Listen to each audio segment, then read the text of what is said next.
Dorado Community Health Centers is a primary care organization. We're a nonprofit.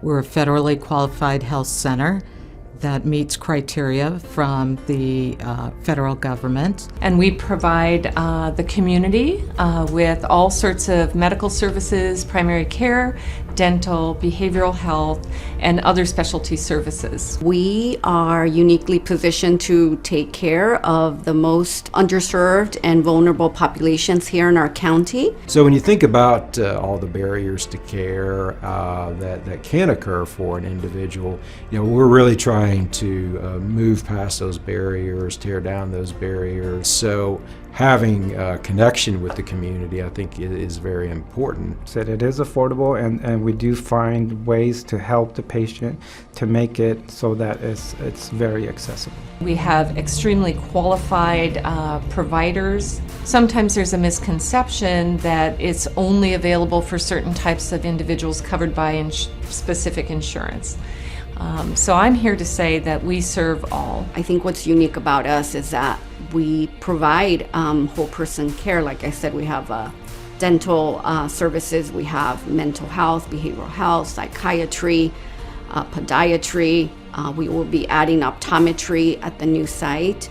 We have patient advocates, we have nurse case management, team-based substance use disorder services. So, anything that you need, I think it'd be hard to not find it here. It is a one-stop shop, so to speak. But the compassion and the kindness and the dedication and care that our providers give, you don't find that in other locations. I see myself really no different than the community that I serve, and I think that's why the work that I do is so important to me. The way that I can explain it to people is if I were given the opportunity to have my medical care here, I would. We provide good care. We really strive to deliver the best care that we possibly can. We feel very proud of being able to be here in this community and take care of those that, really need our help. It's really much more at the individual level of the patient. Patients need food, patients need transportation, and so by having an interdisciplinary team, we can provide those services or resources, make them available to our patients. So it extends way beyond the actual direct care. My role is a counselor to help support them in a different role and to find resources if they need a different level of care. We have all these needs under one roof, so it's much easier to connect them to services. There's a lot of things that we do here that we do not get paid for in terms of, insurance paying for it. A lot of those, wraparound services. For example, we have nurses that work here. They provide case management to our patients. We do not get paid for that. We have other positions like a registered dietitian, we have an alcohol and drug counselor, a lot of positions that have direct patient care. We have patient advocates. We do not get paid for that, so we do rely on both donations and our grants. The Dorado Community Health Center sees about 11,000 patients a year. So that equates to about 45,000 visits. And when we see patients come in for medical care and they're in crises, they need some behavioral health support, even in an immediate way, we are able to provide that to them. Those staff are available, and we'll partner together with the primary care provider and offer those services at that time. The patients that we see pretty much reflect the county. Well, we see patients from babies to elderly, physical checkups on babies and adult. Some of our patients are homeless, and they have very little in the way of clothing. We have one patient that we provided shoes to because his shoes were falling apart and he was homeless. Yeah, so it's a whole host. It's open to all. The STEPS department is a medication-assisted treatment program. We help people who are struggling with addiction. I think there are a lot of people that might still be struggling, have not been able to get referred into our program. Without having a community health center here, I think it would be really challenging for the patients that we serve. I have a patient who, she came in with her boyfriend. They were both using heroin and methamphetamine. They were homeless at the time. They were living behind the Home Depot in Placerville. They're both sober now. They just started their own business. They're clearing people's property for wildfire. They're doing amazingly well. Every time we see them, we just smile from ear to ear. But they were given access to good services, and you saw their lives get better as a result of us being able to offset the cost associated with providing them services. A patient who was going blind, and she was 36 years old, 37 years old. She was a single mother with 2 children, had zero access to health insurance. And there was a surgeon who was willing to take her case and perform the surgery free of charge. And she now has regained her full eyesight, and she's full functioning member of our community.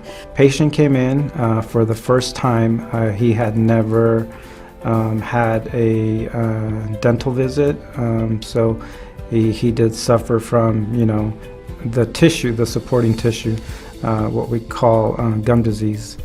General term was very involved. And so after he went through our process of having what we call deep cleanings, the tissue showed incredible amount of resiliency improvement, and he was very appreciative. I have leukemia, lots and lots of different tests.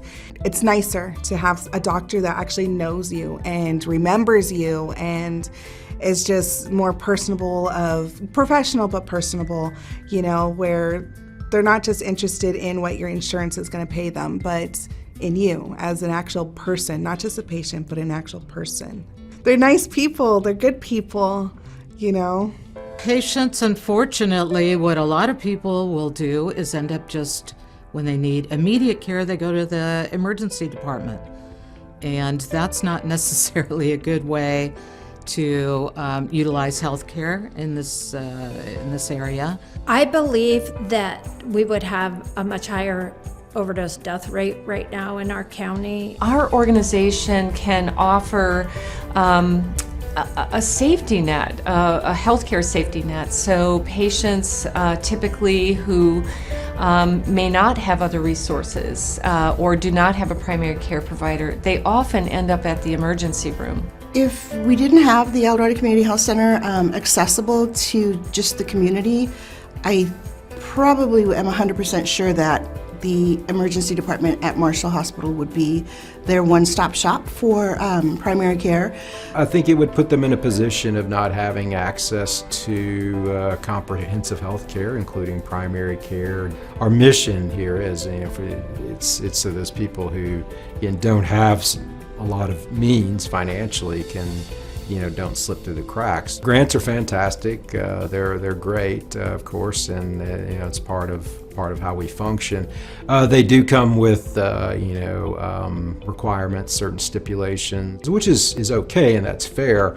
But sometimes it can make it a little bit difficult to trickle it down, if you will, to the patient care level. We also rely on donations as well to support our operations. Those donations would come from members of the community, particularly here in El Dorado County. The grant funds have helped us be able to support those things, but there also have been limitations to how we can expend those funds. There's not always the flexibility to put it directly towards patient care and increase access to care, whereas if you have a bucket of money that's come through a foundation or come through some type of donation from a group of individuals, there's a little, there can be more flexibility in terms of how you spend those funds, and it can go directly towards the patient and providing care to them. Just like any other healthcare organization,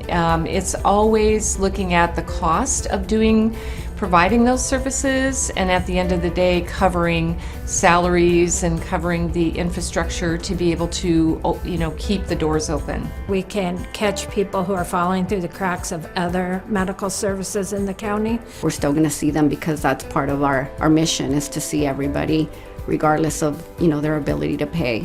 The donations that come into the Community Health Center are so important, specifically, I feel, to my department, to my group, because we manage and provide social support services. When we don't have a funding source and we have requests for a child who needs a pair of shoes, a child who perhaps has autism and needs a compression vest and the parent can't afford it. Again, seniors who can't afford to purchase another pair of glasses. Those funds help us create a cushion, so to speak, so that we have a resource to draw from, and we can use those funds if we've exhausted everything else and there are no funding opportunities. It would be difficult for some patients, many patients, to not have dental care. Well, without donations, I think there's a certain segment of our population that we serve here at the health center that it would be difficult to continue serving. And again, we're not for profit, so we need help in all areas when it comes to our finances. I think a healthier community, both physically and mentally, is good for everyone.